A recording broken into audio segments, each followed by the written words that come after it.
Ao contrário das empresas do exterior de varejo como a Amazon, Mercado Livre, Shein, AliExpress, as nossas empresas de varejo aqui do Brasil estão passando por um momento muito difícil. Vice Casas Americanas, Vice Magazine Luiza e agora Via Varejo. Até o dia está nessa situação aí mais complicada. Vamos entender o que esse cenário pode impactar em alguns fundos imobiliários aqui, ou se já estão impactando nos nossos fundos imobiliários, para que a gente possa ser estrategistas e investir cada vez melhor. Fica no vídeo que você vai entender de tudo o que eu estou falando. Bem-vindo ao canal do Investidor Classe Média, eu sou o Gustavo e bora pro vídeo. Antes da gente começar a falar sobre as empresas em si, a gente tem que entender que investir em fundos imobiliários, pessoal, é investir em renda variável. Renda variável, o próprio nome diz que já varia. Se você quer algo seguro, algo que não dê problema, algo que não dê turbulência, você deve investir em quê? Em ativos de renda fixa, em ativos atrelados ao Tesouro Direto, à Selic, ao CDI.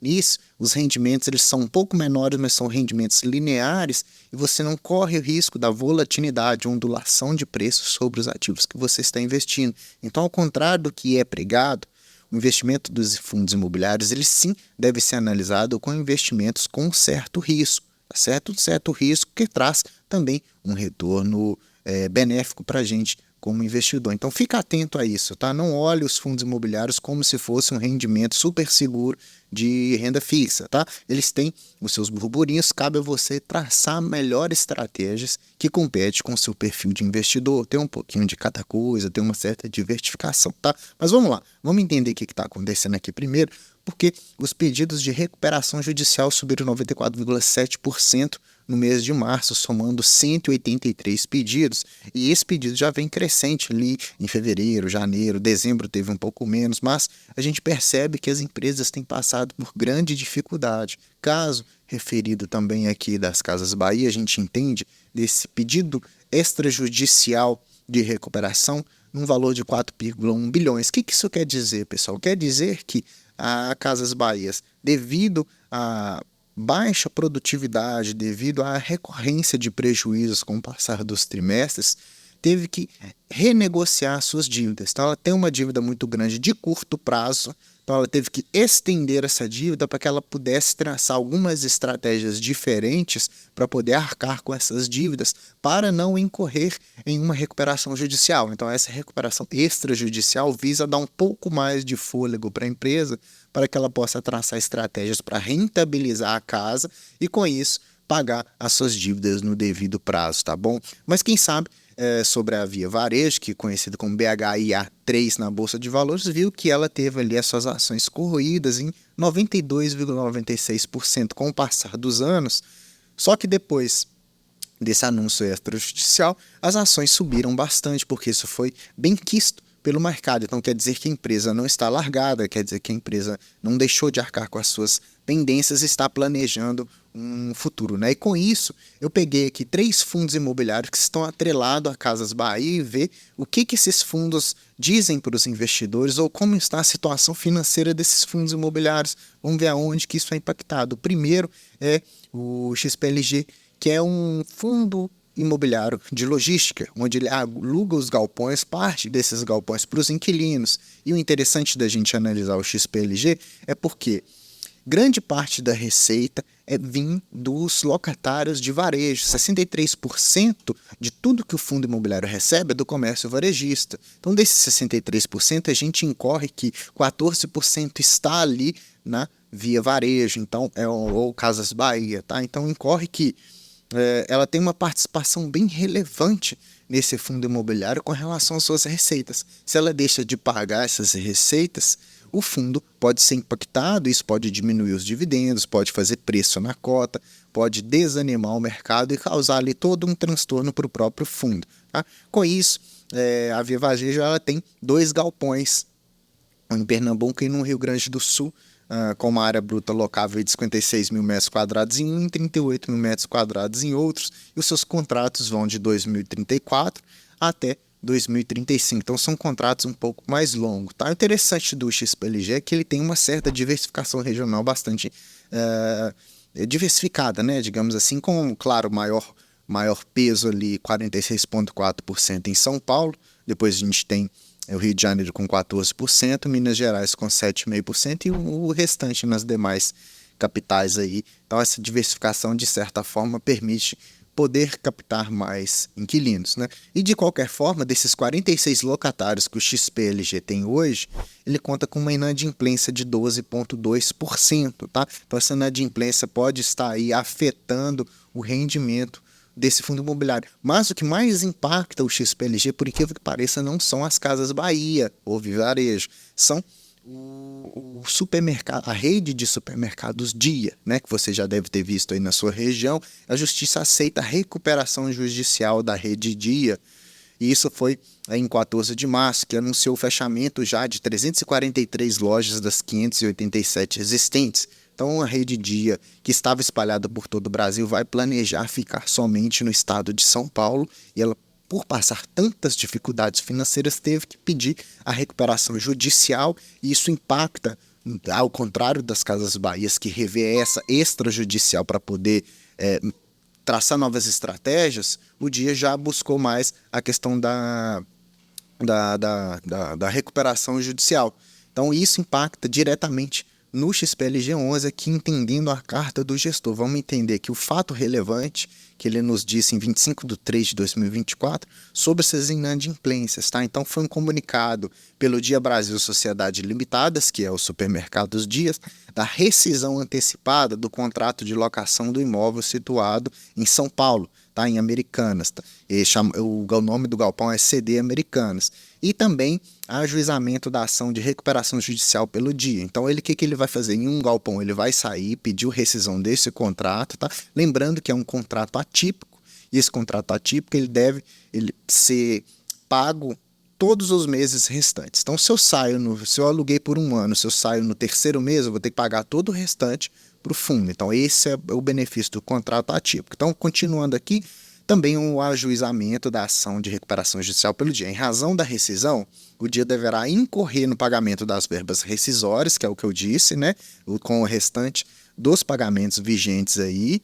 Só que o Dia já havia desocupado um outro imóvel em Ribeirão Preto no final de 2023 do XPLG, obrigando-se a pagar ao fundo a multa de rescisão antecipada pelas parcelas mensais iguais ou consecutivas, vencendo-se na última em janeiro de 2025. Tá? Então, ele cancelou um imóvel, mas já tinha saído de outro também. Então, ele está retirando ali, retirando-se desse fundo imobiliário, tá? O DI. Só que vale dizer que o DI está atualmente inadimplente, ou seja, não está pagando o aluguel mensal ativo do mês de competência de fevereiro de 2024, com vencimento no mês de março de 2024, que se refere ao CD da Americana, que eu falei anteriormente, bem como também está inadimplente com o pagamento da parcela mensal das verbas de Ribeirão Preto. Então, o que acontece é que, além de já ter saído ano passado de um galpão em Ribeirão Preto e não ter pago, consequentemente, as parcelas dessa multa, agora essa saída desse novo galpão do CD Americanas também está incorrendo em inadimplência. Mas, de qualquer forma, se a gente analisar a performance do XPLG, a gente percebe que isso não tem feito tanto preço assim no fundo, porque, afinal de contas, 12% do patrimônio líquido está sendo impactado pelas receitas das inadimplências, não só do Dia, mas assim de outros também, tá? Ele já foi negociado a quase R$150, mas também já teve a sua negociação menor de 88,70. Hoje, com 104, ele vem nessa volatilidade um pouco mais ondulatória, digamos assim, nos últimos meses. De qualquer forma, ele não está ainda no seu mínimo histórico, né, na sua baixa mínima, nem no seu pico máximo. Ele segue aí nessa linha. Uma estratégia do fundo é que ele vem distribuindo dividendos mensalmente, aí, como todos os fundos imobiliários, mas, de certa forma, nos últimos meses, com um valor bem estável de 78 centavos, o que deixa alguns investidores felizes, o que faz o preço das cotas do XPLG ficar mais equilibradas, digamos assim. Então, a situação do XPLG é que ele está sofrendo mais com as questões das inadimplências do Dia, onde ele já acionou a justiça para que isso possa ocorrer de uma maneira mais saudável para o fundo, e sinalizado pelas Casas Bahia essa recuperação extrajudicial, ainda não há inadimplência nenhuma. Cabe a nós, como investidor, o quê? A ficar atento sobre o que está acontecendo com o XPLG, se você é cotista, e vigiar mensalmente ali os relatórios do fundo, tá certo? Então, passando agora para o HSLG, que também é um imóvel de logística, esse, ao contrário do XPLG, que vem com uma certa rentabilidade positiva, nos últimos meses aí de nos últimos 5 anos, na verdade, né, de 4,14%, já o HSLG teve uma queda de 17,24%, queda maior nas últimas semanas devido também à notícia das Casas Bahia, da sua recuperação extrajudicial. Hoje o fundo custando R$ 89,80, já teve um valor até de R$ 113,90 lá no seu início de divulgação do fundo, mas também não está no seu vale mínimo, né? No seu valor mínimo ali de R$ 74,99 que já custou ali no início de 2023. Então, perceba que sim, os fundos imobiliários eles têm uma volatilidade bastante agressiva, alguns deles, tá certo? Então não é um mar de rosas você investir em fundos imobiliários, mas ao contrário do XPLG, o HSLG já tem 0% de vacância física e 0% de vacância financeira, tá? E esse 0% de vacância vem permitindo uma saúde financeira melhor do fundo. Porém, quando a gente olha as receitas por locatários, a gente vê que 37,9% das receitas do HSLG vem do Grupo Casas Bahia ou da Via Varejo. Então isso faz com que o mercado se assuste muito e nós, como investidores, tendemos a sair desse fundo e procurar fundos que, em tese, poderão ser menos inseguros na questão das inadimplências, né? Apesar do fundo ter já dito isso. Então, hoje, a Casas Bahia ela participa ali de 2 imóveis, um na rodovia Regis Bittencourt e outro em Contagem, na Fernão Dias, na rodovia também super importante aqui em Minas Gerais. Então, ele participa desses 2 e o contrato diferente lá do XPLG, aqui já é um contrato típico, então um contrato onde as rescisões são mais facilitadas para quem está alugando, tá certo? De qualquer maneira, o HSLG, vendo essa notícia, emitiu um fato relevante, onde ele diz que, em face ao exposto, a gestão do fundo comunica que tais medidas não afetam a relação entre as partes, entre eles e a Casas Bahia, incluindo o espaço que é atualmente ocupado pelo locatário e os respectivos valores pagos ao fundo, dizendo que a gente sabe que existe esse problema com as Casas Bahias, porém isso não está afetando o nosso contrato até o presente momento. Eles estão pagando tudo em dia com relação à alocação dos galpões logísticos e isso tem trazido uma saúde financeira interessante para o fundo imobiliário, que vem pago também dividendos recorrentes nos últimos meses bem estáveis de 74 centavos e são dividendos que são crescentes ao longo dos anos, tá certo? Se você quer entender sobre o HSLG, já fiz um vídeo aqui, vou deixar para você assistir, tá? E passando para o último agora, o MCCI.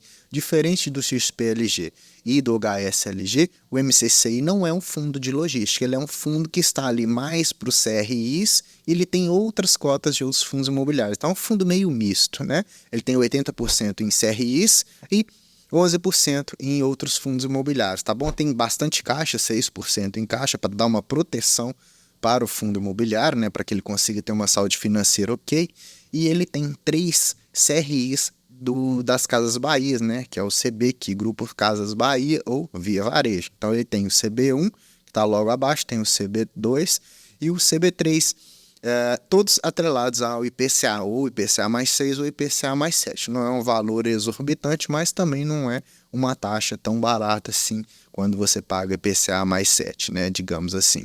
Então, percebe-se que desses 3 CRIs a gente observa que o CB1 participa com 2,2% do patrimônio líquido, depois o CB2 com 5,5% do patrimônio líquido e o CB3 com 5,4% do patrimônio líquido. Lembrando que as garantias sobre esses CRIs são de alienação fiduciária, tá? De 6 galpões que a Casas Bahia tem, e também ele visa ali a alienação fiduciária das cotas do fundo de investimento, ele tem também partes das receitas que as Casas Bahia podem receber, então ele tem um certo direito de receber isso na justiça caso haja essa inadimplência, caso haja uma recuperação judicial vindo das Casas Bahia. Então é um fundo que hoje o gestor conta com 100% dos CRIs permanentes adimplentes, ou seja, todos estão pagando os seus devidos tributos, as suas devidas taxas conforme deve ser. Isso não tem afetado a saúde financeira desse fundo imobiliário, tá certo? E lembrando que esse fundo ele visa uma certa diversificação justamente para proteger o patrimônio do fundo e para proteger nós cotistas aqui, tá certo? Hoje ele custa R$ 89,27. Então ele é um fundo que é um pouquinho menos volátil do que os outros dois, né? Então ele já custou máxima de 112, mínima de 76,86.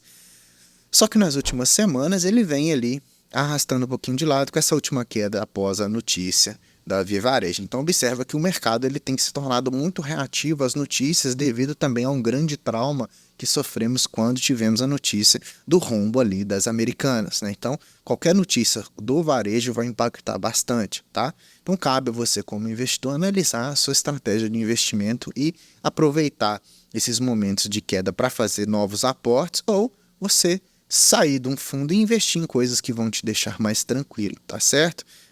Então, quando a gente analisa os três fundos imobiliários, o XPLG, o MCCI e o HSLG, a gente percebe que os três eles estão negociando abaixo do seu valor patrimonial, 0,94, 0,94 e 0,86, respectivamente, conforme você vê na tela, e tem pago um dividend yield atrativo ali, né? O menor dividend yield é do XPLG com 8,57, o maior é do MCCI, 3,38, ora porque ele também é um fundo de CRIs surfou uma onda alta de juros aí nos últimos meses, tá certo? Quando a gente olha em valor patrimonial, o XPLG é muito maior do que os outros demais, né? Ele tem 3,3 bi em patrimônio, já o MCCI 1,6 e o HSLG 1,32 também. O XPLG é maior em número de cotistas, então seria um fundo que tem mais experiência no mercado, tá certo? Não é indicação de investimento, até porque eu nem o tenho na minha carteira, eu tenho mais o HSLG, tá? Particularmente aqui. Então, quando você vai investir, o que é interessante você pensar, se você está preocupado com isso, é uma diversificação, tá? Lembrando que quando você olha esses imóveis, você percebe que mais importante do que o locatário, a localização que está esse imóvel é muito interessante. Então, se você tem um galpão logístico que está situado numa cidade referência no Brasil, num local bastante atrativo, caso o inquilino saia, rapidamente outro inquilino toma conta, que é o caso que aconteceu no XPLG, onde o dia saiu daquele primeiro galpão de Ribeirão Preto e logo no mês seguinte já foi realocado para outra empresa. Então observa que apesar desses burburinhos, dessas medidas mais, digamos assim, alarmantes, a gente tem também a atratividade do local. Então, como investidor, se você gosta dos fundos imobiliários, se você gosta dos fundos de tijolo, pesquise primeiro a localização, depois você vai dar uma olhada nos inquilinos, tá certo? Então, como a gente viu que essa recuperação extrajudicial visa dar uma saúde financeira, um respiro para a empresa, talvez os fundos não sejam tão impactados como todo mundo disse. Então, cuidado com as notícias, vamos ler com calma as coisas, não vamos sair aí tomando qualquer atitude sem estudar direitinho o que está acontecendo ou sem premeditar as coisas, tá certo? Espero que você tenha gostado desse vídeo. Se você gostou, deixa like para mim, se inscreva no canal se você não é inscrito, ativando o sininho, porque aí você vai receber a notificação toda vez que chega vídeo para você. Comenta para mim, você tem algum desses três fundos imobiliários? Vou ficar feliz em saber da sua resposta. Te vejo no próximo vídeo. Até mais.